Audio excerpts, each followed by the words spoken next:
All right, so we got a right triangle trigonometry application problem here where we will have to draw our own picture, or at least think about a right triangle. So I'm going to start off. It says a group of hikers on a camping trip climbed to the top of a 1,500-foot mountain. So let's start with that. I'm going to draw my little mountain over here. Here's the top. And they tell us it is 1,500 feet high. So my hikers are all chilling up there somewhere.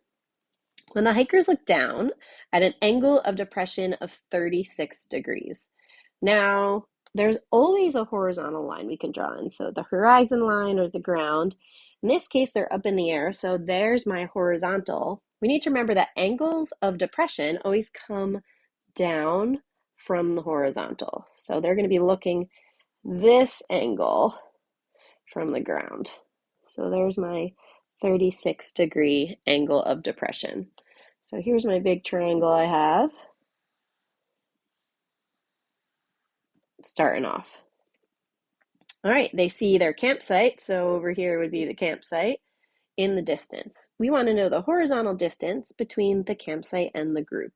So I need to know X, this horizontal distance down on the ground.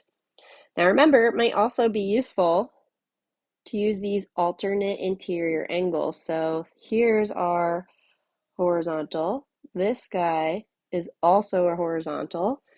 That's our transversal, that diagonal line I've got coming across. So we've got two congruent angles here. So if you'd rather use this angle in your triangle, you totally can. So for this problem, we're tasked with, again, finding our horizontal distance, which I labeled X.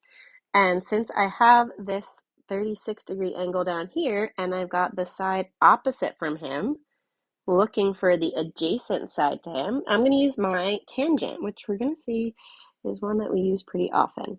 So I've got tangent of 36 degrees is my 1,500 over X.